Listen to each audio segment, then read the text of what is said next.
Are you ready for a resurrection? I'm Jessica Denson, and this is Lights On.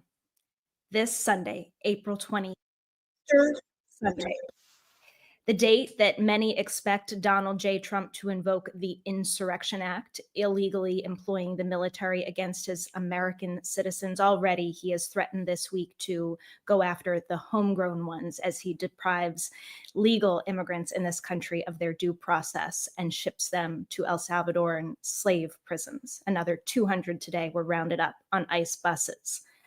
But Easter is truly about resurrection, and I, for one, will not allow this holy day to be hijacked by a blasphemous man who some of his supporters believe to be a Messiah.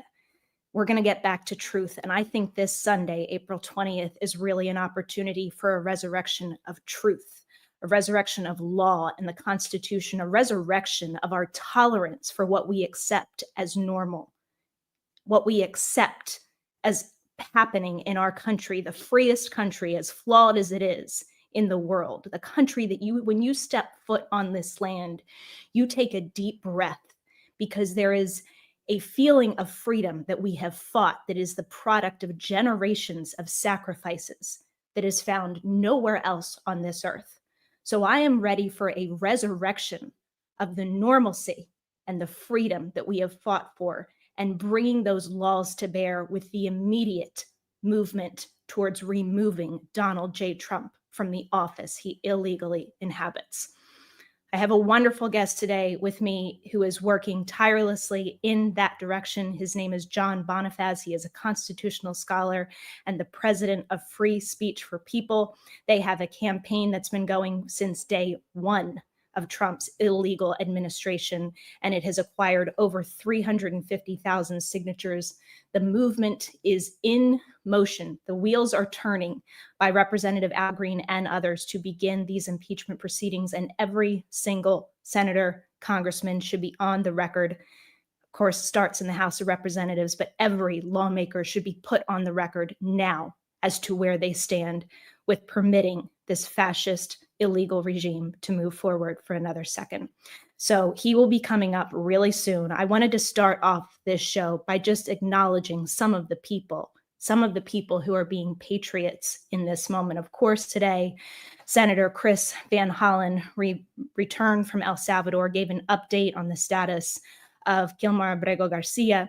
He, of course, clarified some of the outrageous gaslighting that is going on about Donald Trump being some kind of fighter against crime or somebody who cares about victims of crime. Let us never forget that this man is an adjudicated sexual abuser, a convicted felon himself. He has conducted business in the mode of organized crime for years. This is a criminal. He is not a defender against crime. And Senator Chris Van Hollen clarified how he himself has been fighting against gang violence for years and really does care about the legitimate fight against gang violence. That is a cover for what this illegal administration is doing, of course. But Gilmar Abrego Garcia is one of hundreds of individuals whose due process, if not thousands, I've heard so many stories out there. There's so many names you don't hear of people whose constitutional rights have been completely violated for the furtherance of this 2025 Nazi agenda that we're currently living through in the United States of America. So Chris Van Hollen, yes, he is a profile in courage. I am glad that people like him are putting themselves out there, actually taking their bodies and physically doing something to bring attention and truth to these matters, to Trump's blatant violation of court orders, to this constitutional crisis. But even today in that press conference, he talked briefly about the means that we have. And anytime I hear a lawmaker talking about the means that we have, who is not either invoking Section 3 of the 14th Amendment, which currently disqualifies Donald Trump from the presidency, or talking about the impeachment conversation, I wonder what is missing. And this show, Lights On, what you are watching, as I say to my viewers all the time, this is a movement. I do not know why everybody else in the so-called progressive pro-democracy space is not beating this drum incessantly like I am. This is a movement. It's not just a show. Please, if you're not already subscribed, subscribe to the Jessica Denson YouTube channel. Please like and share it. I tell my friends, I tell you all, I don't do this because I want to do a podcast. I honestly, there are so many other things that I would love to be doing right now. I do it because I'm a citizen living in this moment in history who cannot sit back and watch what's going on and not doing something and not do something about it. So I need your help in sharing this channel, in amplifying this message. I know that these are the vital conversations that we need to be having. And I have been putting myself physically on the line, as you know, in these protests for months. I have been fighting in the courts for years. Please help amplify this movement. We deal with some content suppression. It's pretty obvious on this channel. So I really need you to help and share the message of Lights On. Those a few other names that I wanted to point out this week are, of course, the governor of Maine, Governor Mills, who is fighting back against the egregious DOJ orders that are trying to frame them as standing up for women in sports, but that's really not what it's about. It's depriving the people of Maine of so many critical services, just like they tried to do to Harvard University this week. Harvard very rightly pushed back and is fighting with the administration over this freeze in billions of dollars in funding to their critical services that they give to the community because they would not capitulate to Donald Trump's demands to be a dictator over Harvard University. Also, Chris Krebs, of course, you've heard of Chris Krebs this week, who was the CISA director in 2020 under Trump and had the audacity to say that it was the most secure election in history. And Donald Trump, of course, in fact, lost that election. And he was targeted recently, along with Miles Taylor, by an executive order by Trump ordering them to be investigated. And Chris Krebs resigned from his very nice job at Sentinel-1 as a chief information security officer at Sentinel-1 to more aggressively fight back against this retaliation. He said, in an interview, he said, it's about the government pulling its levers to punish dissent, to go after corporate interests and corporate relationships. It's the same thing we've seen with law firms. They've gone after clearances. They've gone after contracts. It's a novel and expensive strategy they are taking on, and it should concern everyone. Yes, it should concern everyone, but his action is model behavior. And he said this, he said he understands that other people have kept their heads down, have kept a low profile. But he said, I don't think this lay low and hope this blows over approach is the right one for the movement we're in. I could not agree more. We cannot lay low and hope this blows over. That is what allows them to win. We must do the exact opposite. We must be loud. We must stand up. We must be confident in the power that is bestowed upon us. We must resurrect that right thinking in ourselves and live by it moment by moment by moment. So I want to thank Chris Krebs for his courage and for his bravery. Yeah, I'm reading the comments right now. Yeah, you're sure as hell right. It is not going to blow over. It is everything that's happening right now is determined by what we do or what we do not do. So we have a lot to do right on the flip side of those heroes, Harvard University, Chris Krebs. Thank you, Senator Van Hollen. Just please move to our side on impeachment in Section 3 with all of your other colleagues. Thank you to the Maine governor. On the flip side of that, you have comments from someone like Senator Lisa Murkowski, who this week in a town hall responding to whether she was afraid said, yes, she was afraid. She said, retaliation is real, and went on to explain in a way that I think she thought was the best way she could to her constituents, how she tries to weigh when to use her voice and what kind of voice to use, and that clearly this threat of retaliation is a factor in when she speaks out or when she doesn't or how she does. And it just made me think of my own battle the quote, retaliation is real. Retaliation is real. The reason I'm here with a platform to you, the reason I'm still fighting today is because I was very aggressively retaliated by Donald Trump in his campaign back in 2017 on Christmas Eve of 2017 for filing a human rights lawsuit against them. I was retaliated with a $1.5 million illegal arbitration demand. I had no job, I had no money, and I was representing myself. Now, I could have done a lot of things in that circumstance. I could have signed the optional motion to dismiss my own case and just enter their arbitration and, walk away from my claims. I could have tried to see how I could work it out with them. I could have gone silent. I could have stepped into the shadows. I didn't do any of those things. And was I afraid initially? Absolutely. Of course, I was afraid. But I very quickly realized that my only option, the only option with integrity and truth to move forward with, was to fight back with every ounce of my being. And not only to fight back against that particular retaliation, but to fight back against the entire mechanism that was allowing them to retaliate against me. And it was an illegal non-disclosure agreement. Many of you know this story. And it began a multi-year battle where I sued pro se once again in 2018 to invalidate that NDA. And in the end, invalidated every single NDA that was signed by a staffer in 2016, freeing them to speak the truth about this man and his conspiracies, his criminal activity for the rest of their life, where they otherwise would have been gagged till the day they die. My work freed them. So that's the difference between looking at threats of retaliation and saying they're real, and looking at them and saying this is a farce, this is a obscene construction, non-construction of law, this is a blatant violation of my rights and other rights. And I have the power and the legal mechanism and the means to fight back, whether I have money or so-called power or not. I have it because it's in the fiber of my being. Thank you very much. And that's what I did. That's what we all need to be doing right now. It's what these senators and congressmen with so much more protection than the average American can and must be doing right now. By the way, I want to tell you all, and I've shared this with you once before in February, that case, that initial human rights case that enabled me to invalidate every single NDA, was summarily dismissed in February of this year by a New York State judge, completely inconsistent with the law. I had a textbook, black and white retaliation case.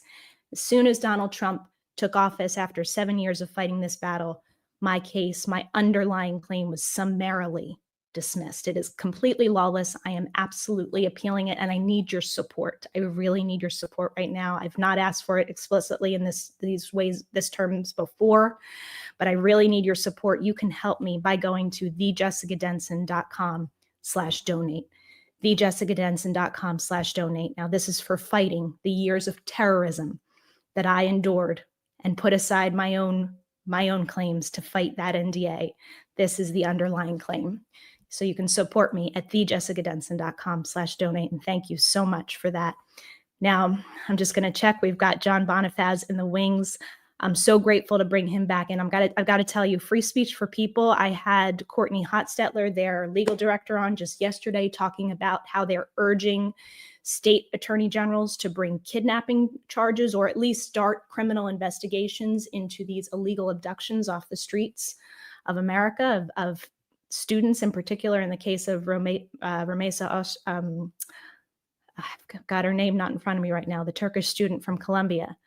But the work that Free Speech for People is doing, I think, is really, really resplendent and unique in this moment. There are not a lot of people with the courage to be calling for the action that they have been calling for. They have been consistent on it. They have been consistent on Section 3, on impeachment, on what is constitutionally required right now. And I'm so grateful to have gotten to know John and all of his colleagues there at Free Speech for People.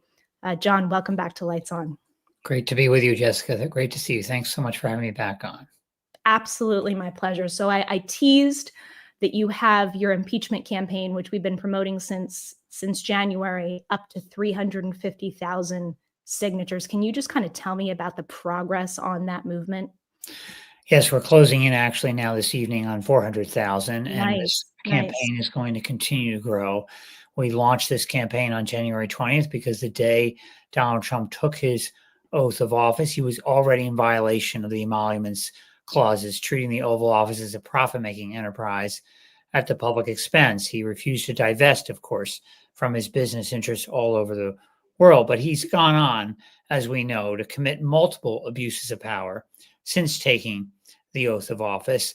And the most recent, of course, is his defiance of court orders in the Abrego Garcia case and in other cases. And we're really dealing here with a matter that needs direct involvement now by members of Congress more than it ever has been to invoke the impeachment clause of the Constitution. The framers, as you know, Jessica, put that clause into the Constitution, Section 4 of Article 2, precisely for this very kind of moment when a lawless president would trample on the Constitution, trample on the rule of law, and would need to face impeachment and removal proceedings.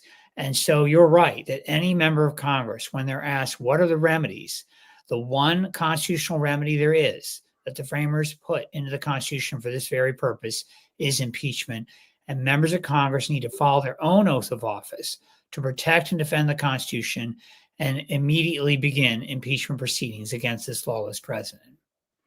Absolutely, 100%. Now, I know we know that, and here's the petition up on the screen. It's at impeachtrumpagain.org, impeachtrumpagain.org. Go sign it now if you haven't already.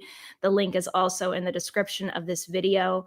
But John, we know Representative Al Greene has seemed to be a lone soldier on this fight so far. Now, I've got an interview coming up next week with a former Senate staffers who are leading an effort to coalesce other staffers and get their response. And they claim to have a list of about 10. I'm really excited to talk about that with them. But what is your expectation of when Representative Al Greene is going to move forward on his promise to bring articles forward? Yes, we applaud Congressman Greene for being the first to stand up, but we do believe other members need to stand with him. Congressman Greene has said at the Hands Off rally in Washington, D.C. on April 5th that he would, within 30 days, launch these articles of impeachment, file them in the U.S. Congress. And that date, if you do the math, would be in early May 4th, for when he would be doing this by that date. So we are in contact with his office and with him. We've provided draft articles, and we're hopeful that he will carry forward on this commitment. But we also know that other members need to stand up as well. And I'm thrilled that the group that you're citing has also engaged in reaching out to members of Congress, and some are already speaking out. But look, there are plenty of people out there, as you know, Jessica, who will give the diagnosis that we are facing Tell me about it. tyranny. They will give the diagnosis that we are facing a fascist threat, that we are facing a full-scale attack on our Constitution, our democracy. But then they do not give the remedy. They do not give the remedy. Too often, they'll talk about the diagnosis, but not provide the remedy. We cannot wait for the courts to save us. That is not the remedy here. While we need to be fighting in the courts, as many are, and we are as well at Free Speech for People, that is not the way we engage in protecting our democracy at this critical moment. We can't sit around and wait for those court rulings. We have to act ourselves, we the people, in pressuring our elected representatives in the U.S. Congress to do their duty. Next month, I'll be participating in an event in Wisconsin, in Madison, that's run by a group called the Wisconsin Grassroots Network. And they have a great theme for their event. It's "We are the guardrails now." We are the guardrails, we the people. And we need to stand up and demand that our members of Congress do their job, carry out their responsibility to defend the Constitution, invoke the impeachment clause, and introduce articles of impeachment against this lawless president. That must happen now. Absolutely, it must happen now. And I know we've had this conversation before, but what do you say to people who say we don't have the numbers? You know, for these MAGA Republicans who are so bought into this insanity, control the house, control the House, control the Senate. We don't have the numbers. Why? And I know, but why is that a baseless defense? It is a baseless defense. We have several responses to that. First of all, we either have a constitution or we don't. We either have an impeachment clause or we don't. If we're not going to invoke the impeachment power at this critical moment in our nation's history, then what good is the Constitution? Why don't we just, give up altogether on the Constitution? Yeah, no kidding. But for those who stay, they still believe in this vision of a democracy and this vision of the Constitution, what the framers intended, and then we need to invoke the impeachment clause. That's the first response. The second is we normalize these high crimes when we don't invoke the impeachment clause. This is not a policy dispute. Donald Trump's decision to abuse emergency powers at the border and send thousands of troops to the border, or his decision to abuse the emergency powers through these tariffs, these are abuses of power. His decision to usurp Congress's authority and freeze federal funds appropriated by Congress, which only Congress has the power to do, that's an abuse of power. His decision to pardon his fellow insurrectionists, 1,500 plus of his fellow insurrectionists, was self-dealing because he, of course, incited that insurrection. It's an abuse of power. And of course, his decision to defy time and time again court orders, the judiciary, the Article 3 branch of government, that is an abuse of power of the highest magnitude. So these all cry out for naming them as high crimes. And we cannot normalize that by not invoking the impeachment clause. The third response is, as I said, members of Congress have an oath that they took to defend and protect the Constitution. We need to challenge them to abide by that oath at this critical moment in our history. And then finally, we need to build the case now. Regardless of whether the votes are there to pass articles of impeachment today on the House floor, we need to build that case now and make it clear to the American people that members of Congress are going to stand up and fight for our democracy. That's what's at stake here. Yeah, I really have no tolerance, John, for people who prognosticate exactly what's going to happen, like they're God. It started off with the theme of religion here today because it's such a holy week, and I have no patience for it. Whether you believe in God or not, understand that every single one of us holds power to make what's happening happen. It's not we'll see what happens. We are what happens. We Right. are what happens. We are creating the conversation. We are determining what is acceptable and normal in this moment. So are we just going to sit back and say we don't have the numbers? Or are we going to say what is wrong with anybody who would support a Nazi regime? And if you have an R next to your name, we're going to hold you accountable right now too. I mean, Right. everybody on the line for complicity or non-complicity in the destruction of American democracy, for God's sakes. Right. And we have to remember that the impeachment process in Congress is treated in the first order. So when you introduce articles of impeachment, you can introduce it as a privilege resolution, which means it's requiring a vote within 2 business days on the House floor. Now, in the ideal, Jessica, we would have articles of impeachment being introduced every day from here on out until this man is impeached and removed from the Oval Office. That would mean repeated, multiple votes, forcing members of Congress to vote on each of these articles that can come before the Congress. That's what needs to happen. But when Congressman Greene, as we hope he does, introduces those articles of impeachment, it will force a floor vote. And at that time, more than any other, members of Congress will be forced to decide where they stand in this moment in history. Do they stand on the side of the Constitution and defending our democracy, or are they going to cower, in the face of these attacks on our democracy and not live up to their own oaths? Are they going to stay on the sidelines? That's going to be the question for members. And when Congressman Greene did this, he did it 3 times in 2017. He brought 3 separate articles of impeachment to the floor, and each and every time, those numbers grew. Each and every time, more members of Congress voted with him, ultimately building up that impeachment effort that finally took place in 2019. It was far too late in our view in terms of when that impeachment process took place. But look, we're dealing here with an existential threat right now to America. And we know what the framers said. They were clear, no kings in America.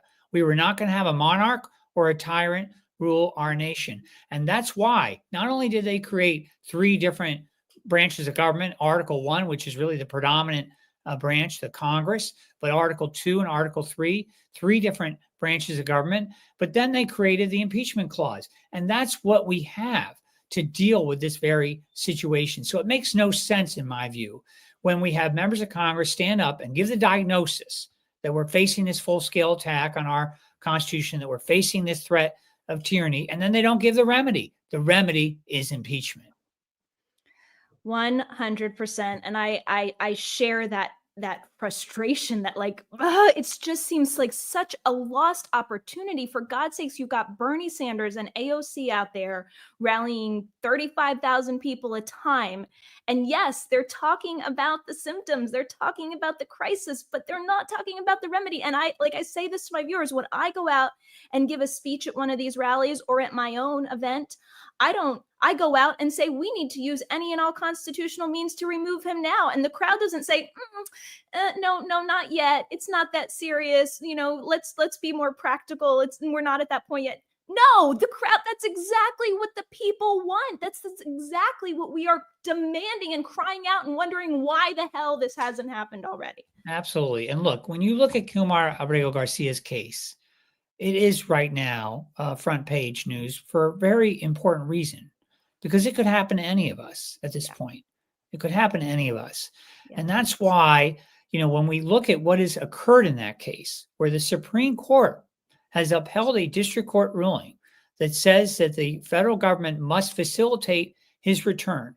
And then you have the audacity of Department of Justice attorneys, obviously, following their orders from the Oval Office on down, go back before the district court and say, well, that we're not going to follow that. We're going to interpret facilitate only with respect to domestic barriers. Once he shows back up, then we'll, facilitate that. No, it is clear that they are in direct defiance of the Supreme Court, which was a 9-0 decision, by the way, on that matter, and the district court and the federal appeals court, which once again has upheld the district court's rulings in this case. We've already crossed the line here multiple times of this defiance of court orders. So there's no more waiting around. There's no more goalposts to move here. We have crossed that line, and it's time for members of Congress to stand up and make clear they're going to defend the judiciary, they're going to defend the Congress, they're going to defend the Constitution, and they're not going to let this tyrant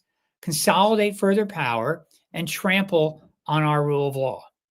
Yeah, you said that citizens are next, and guess what, John? It's already happening. It's already happening. I read a story today from NBC News that talked about U.S.-born American citizen Juan Carlos Lopez Gomez being held by ICE, even though a county judge found his birth certificate authentic and said there was no reason to consider him an illegal alien. He is under ICE hold in Florida after driving from Georgia. So it's already happening to Americans. It's already happening. And you know what else? The president himself has said in front of, illegal president, right? I always put that illegal president, actually, yeah, absolutely. The insurrectionist in chief has said that he wants to now move U.S. citizens, homegrown, as he put it, right, to foreign prisons, to foreign torture conditions. I mean, this is where we are right now as a nation, where we have someone so lawless in the Oval Office who is effectively partnering with another dictator in El Salvador to use a mega prison. He said to the dictator of El Salvador, well, you'll need to build 5 more of those because we're not going to have enough space for all the people we want to send there. That's what we're dealing with here. And that is a direct existential threat to the United States of America. And it needs to be addressed with the remedy, the precise remedy the framers put into the Constitution for this very kind of purpose. Look, people will say, well, we're just going to have to wait around till the 2026 election. We hear this. We hear this from some congressional Insanity. They don't even know whether we're going to have an election cycle in 2026. But leaving that question aside, that's not what impeachment's about. It's not about saying, you you impeach and then wait around for the election. No, you use that power because when a president abuses his power in the office, he's automatically able to be impeached and removed, regardless of what the next election cycle is. So it is an absolute colossal mistake of the highest proportions for people to look at this from the electoral lens and say, we're not going to touch the I word until 2027.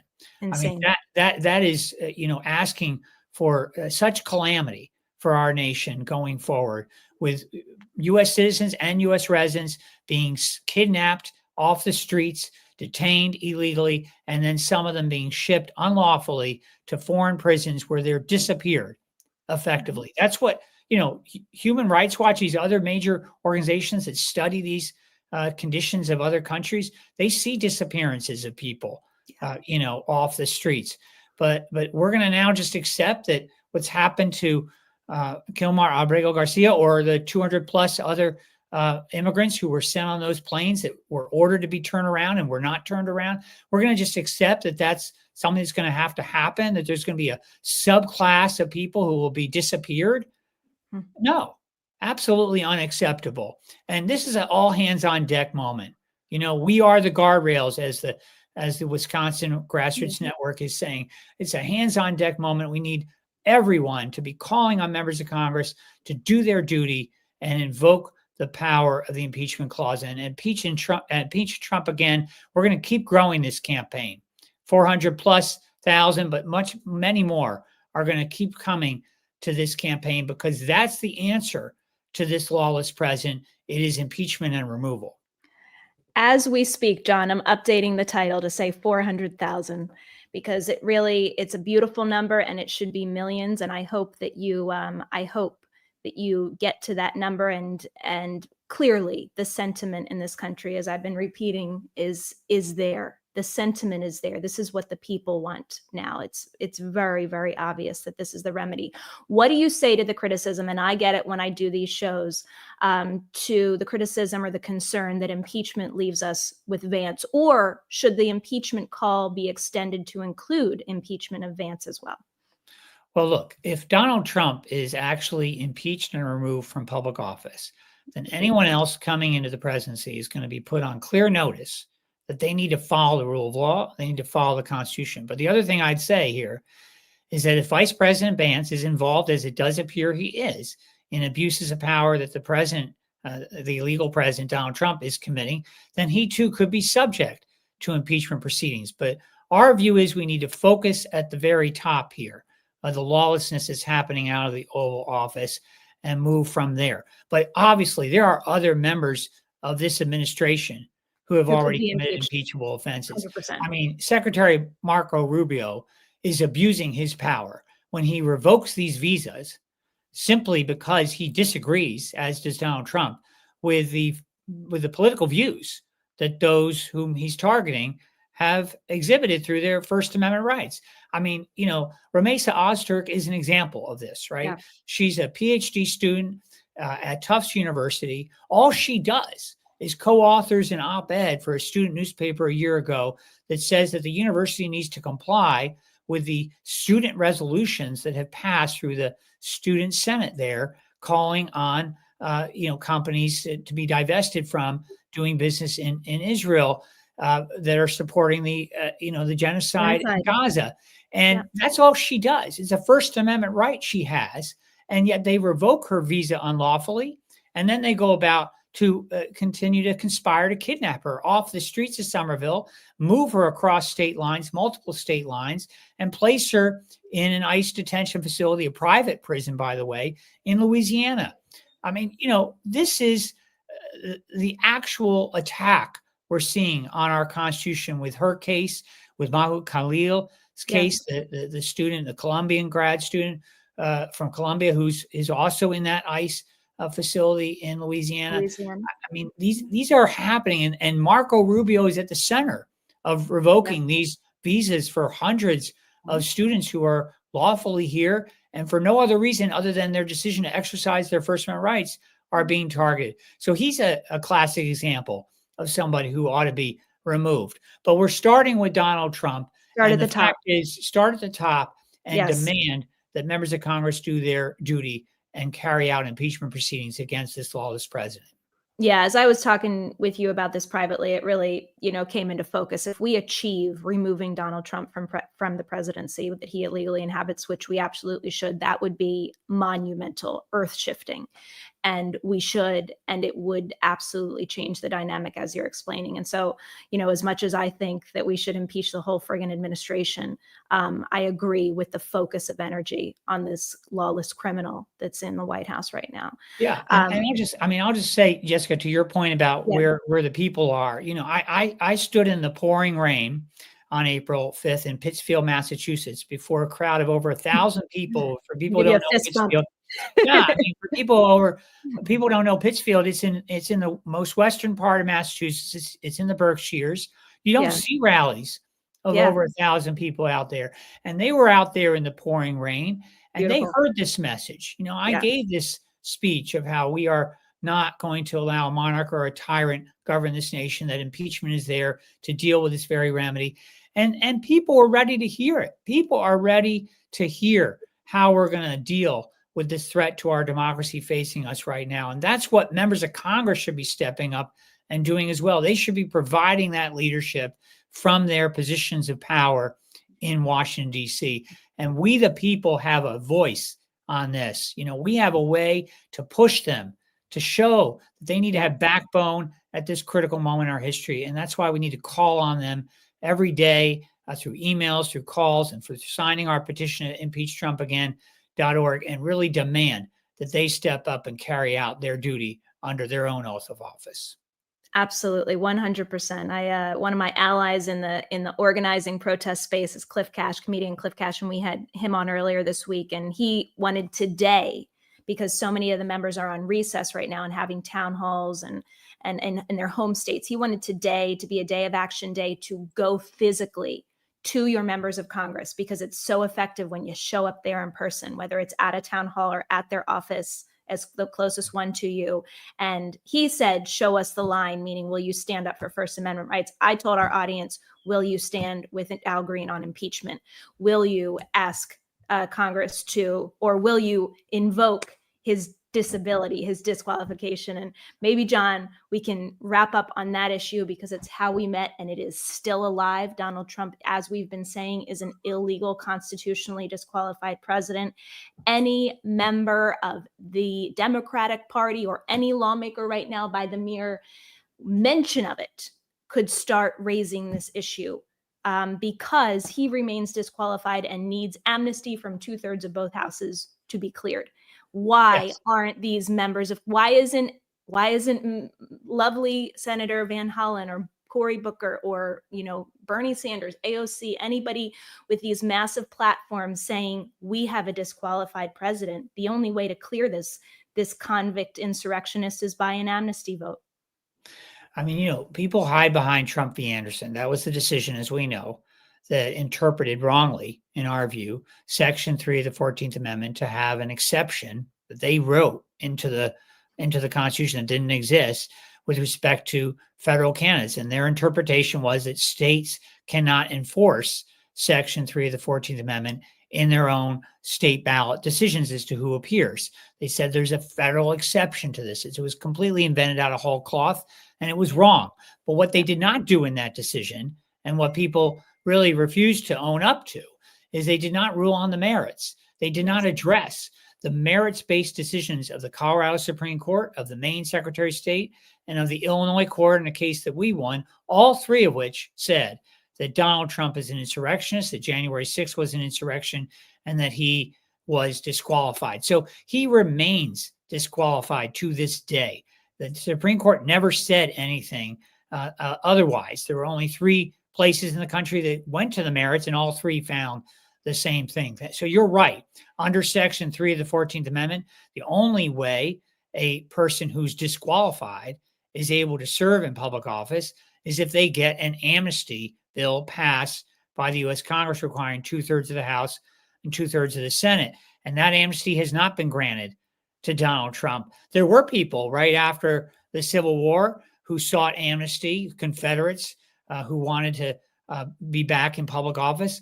and they sought amnesty through those amnesty bills, and they got it in some instances. But here, we never had that amnesty bill introduced. No member of Congress has had the courage yet to introduce that amnesty bill. And so there's never been a vote. And because of that, he remains disqualified. And now, of course, he remains impeachable.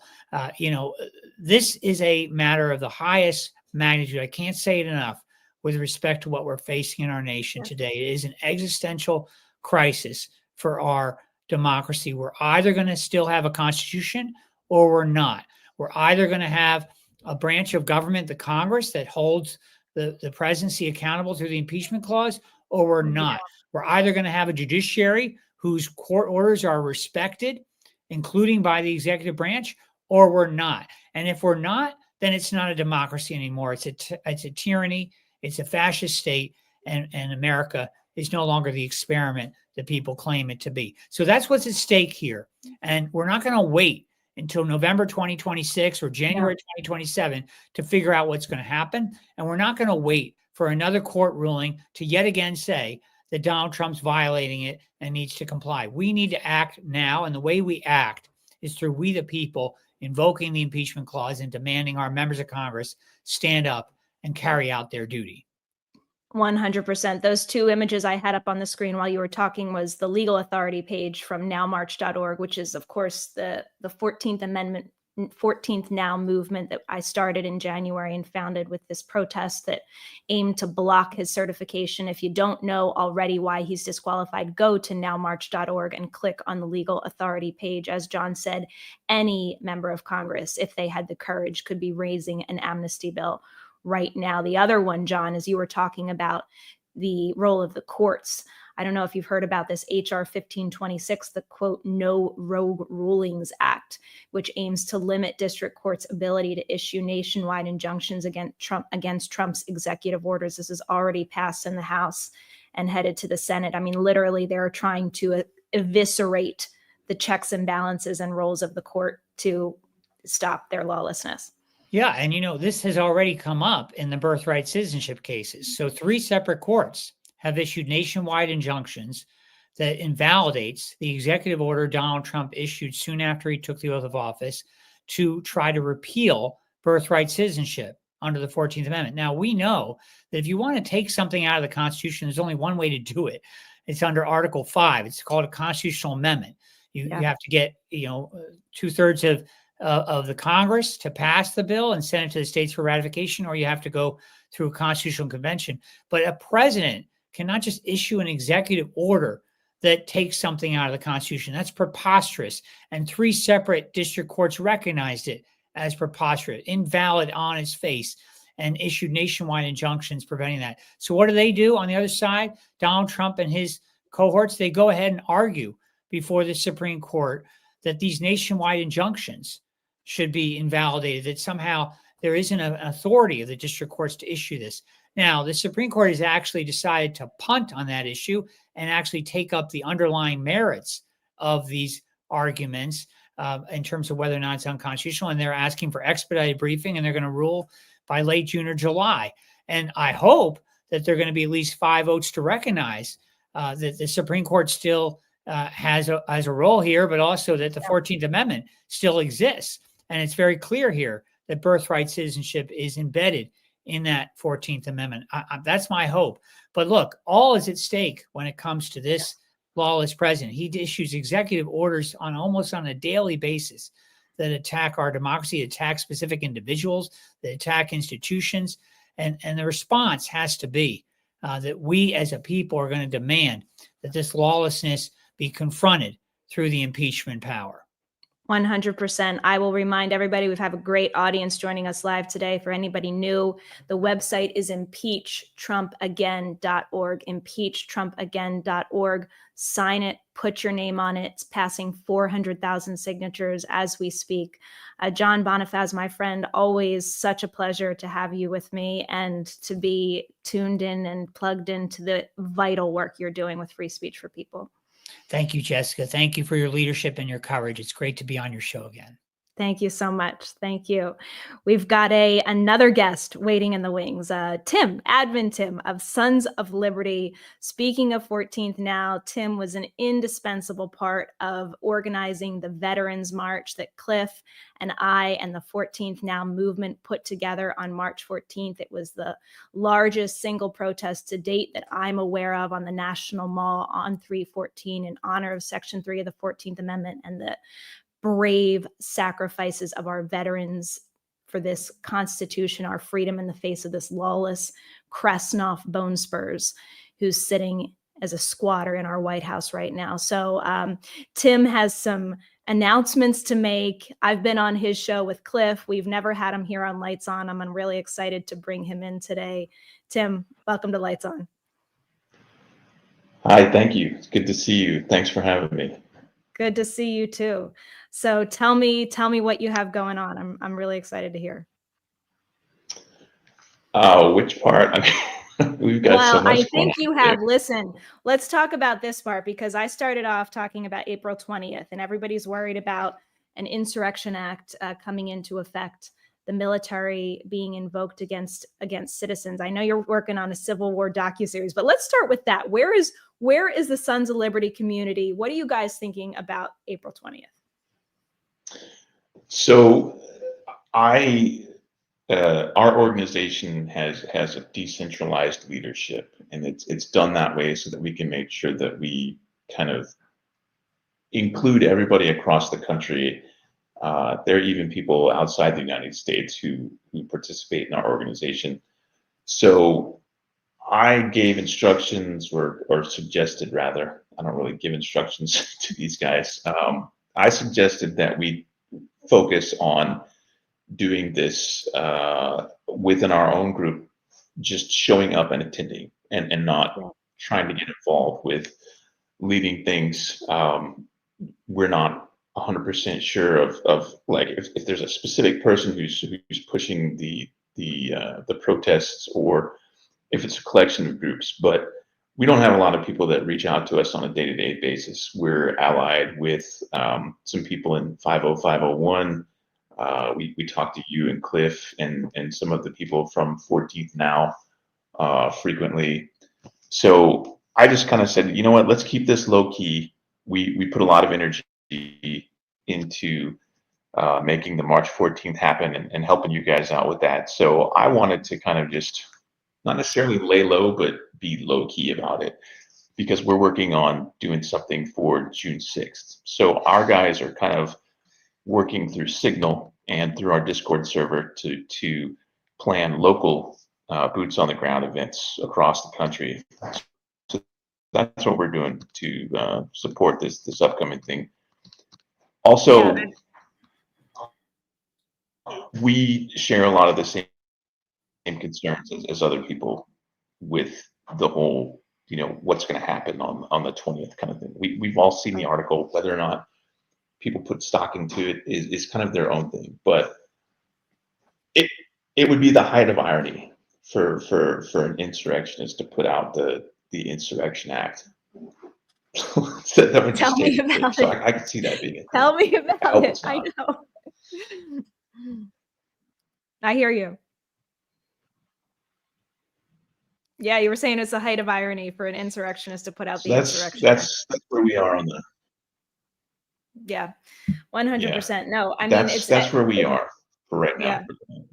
Yeah, the height of irony for a criminal to claim that he is making the country safe from criminals. I mean, everything is the height of irony. So I'm so glad just to know that you have formed this community of veterans who are pro-Constitution, pro-democracy, who have taken an oath to defend our freedom and are very, very clear about where we stand with this man in the White House. But you told me you have a Civil War docu-series in development right now, and it's very interesting. First of all, because they're trying to rewrite history all over the place. And second of all, because there is so much rightful concern about a possible civil conflict brewing in this country again. So tell me about that. Yeah. So I have every month, or not every month, excuse me, every April for the month of Yeah. April for the past about 9 years. I've been doing this bit on our social media. It started out as just Facebook posts, Facebook and Instagram. I learned about this phenomenon called Confederate Heritage Month, which on my father's side, we're descended from quote unquote Confederate royalty, for lack of a better term.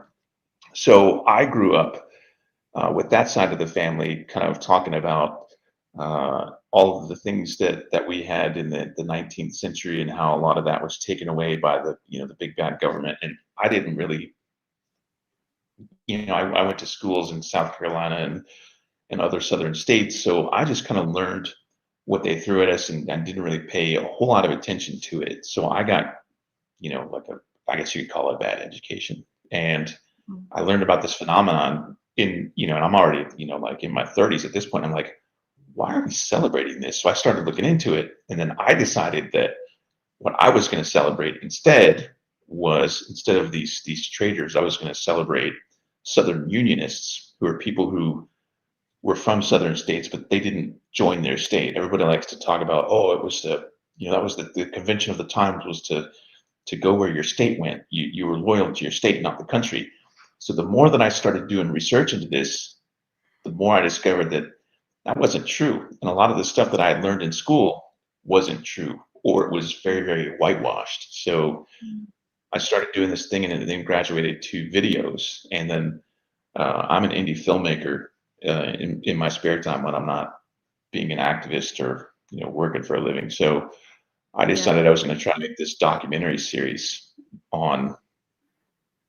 I started doing like these truck rants, just kind of back it up a bit. And I was like, what can I do besides this? Like, what else would you guys like to see? I was asking our social media people, and they're like, well, you're doing these Confederate videos. You should do something on that because you're a big history nerd. So we decided to crowdfund this documentary series on exploring things about the Civil War that are propagated as myths and lies and legends and things that people may have learned that aren't necessarily true. So that's what we're crowdfunding. Where can people find your crowdfunding? So our crowdfunding campaign is on Indiegogo, which is a kind of an alternative to Kickstarter. Yep. I come to this from the filmmaking space too.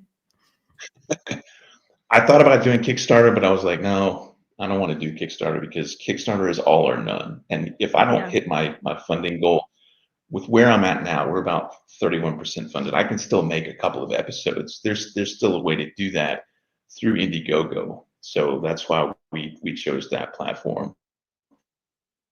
Do you have is there a link? Can you give it to me and I'll drop it in the chat? The more that I thought about it, like as I was planning into doing this. Yeah, let me see. I'm on my laptop, so if not, we can always you can send it to me right after and I'll drop it into the description.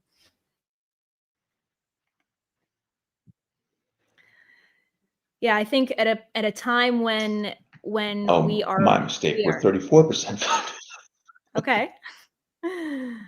At a time when we are so close to repeating. I'm sorry, I'm not talking over you. It seems like we got a little bit of a delay. I think we got a little bit of a delay, but at a time when we're so close to possibly repeating the worst parts of both our history and world history, it is so vital to learn the truth about history so that we are not bound to repeat it, so we can learn those lessons and, my God, take them and do what's right now. So many people have already fought these battles. Yeah. So. Yeah. Well, thank you so much. Listen, we'll get the link in there one way or the other. Like I said, I'll put it in, but just look up on Indiegogo for now, the Sons of Liberty docu-series, right? And we should find you. Yeah, I posted it in the private chat for the StreamYard platform, so it should be there now. All right. All right. Well, thank you so much, Tim. Great to be with you. As I mentioned, we couldn't have done 314 without you and your honor guard, who you see up there in the middle of that picture, standing behind us on the stage. You were such an integral part of pulling that off, and I'm really, really grateful for it. So thank you so much. I am pleased to have been included. I was glad to be there. Thank you for having me on your show again, and for letting me speak back in March. And I'm looking forward to fighting alongside you in the future. Hopefully we won't have to fight, but Yeah. Yeah, peacefully, we can right? just relax and have margaritas or something. Yeah. All right, Tim, take care. Pleasure to see you as always, and we'll see you next time. Thank you. You're welcome. And thank you, everybody, so much for joining us today on Lights On. I want to remind you, if you're still on here and you came in late to the conversation with John Bonifaz, impeachtrumpagain.org. Sign that petition. It's the normal right thing, should be happening now and frankly every single day until it's accomplished. Thank you all, as always, for joining me on Lights On. As you know, this is a movement. I've been organizing and founding movements and protests. This weekend, there's ones going on all over the country that I want to put on your radar. Here's one that's calling it No Kings. April 19th, National Day of Action in Defense of Democracy. I am aware of many cities that are having mutual aid events from the 50-51 perspective. Not all of the 50-51 groups are organizing protests per se. For instance, in DC, they have a mutual aid event. They also have a protest out at Donald Trump's golf course in Sterling, Virginia. In California, Los Angeles, there's a mutual aid event in downtown LA. In Riverside, California, there is a protest that should be quite large with Indivisible. In New York City, there is a protest which should be quite large at Bryant Park. Last time at 4-5, when I was speaking in Los Angeles, so many of you reached out to me with amazing pictures from your local protests. What really touches my heart is not just the ones that have tens of thousands of people, but when you are a pro-democracy constitution dot in a red town or a red state, and you see 20 people out on the street corner with signs and honking their horns. That is so inspiring to me. So really, the size is not the indicator of, it's not the true value metric, is the energy. I can say that from someone who's both been with a crowd of a few dozen in the freezing cold and with thousands and thousands of people. So just getting out there is so empowering. Please find an actionable plan for yourself tomorrow, April 19th. Get out there. Oh, by the way, Washington, D.C., there is a protest in Lafayette Park in front of the White House at 10:30 a.m. 10:30 a.m., prime location in their face. We need to be peacefully surrounding this man and his illegal administration and demanding his removal. Every single time you go to this protest, let that be your messaging. Remove Trump. Remove Trump by any and all constitutional means. Contact your lawmakers, pressure them to do the same. Why are they not messaging this on a daily basis? It's normal. It's what we need. It is the true resurrection of what's right now. So let's bring that to bear this weekend. Thank you, as always, so much for joining me. I want to tell you, for now, March, I want to be very clear about this. There is no current fundraising going on for the 14th Now movement. If you have any indication from anyone that they are fundraising or asking for donations on behalf of the 14th Now movement right now, I want to be crystal clear. There is no current fundraising going on for Now March. If we have another need in the future, it will be on the Now March website. I will announce it, as I always have on this platform on Lights On. It will be a new donation platform, not the one that existed before. So please, just public service announcement here. If anybody is raising money in the name of 14th Now, it is not tied to 14th Now. There is no current fundraising going on for the 14th Now movement. As always, as I said earlier, I am in a legal battle still because I refuse to bow for fear of retaliation. I need your help to keep that fight going at thejessicadenson.com/donate, thejessicadenson.com/donate. You can also support this show by buying merch. You know, my motto, stand out, is the motto for this show, Lights On. We've got shirts, hoodies, and cups at thejessicadenson.com. And the best way to support this movement of this show is to subscribe to the Jessica Denson YouTube channel, like, share, and turn on that notifications bell. It really helps and helps fight those insane algorithms that try to shadow ban us sometimes. So thank you so much. You guys know how much I love you, and thank you so much for being in this movement with me. As always, have a wonderful weekend and let your light shine.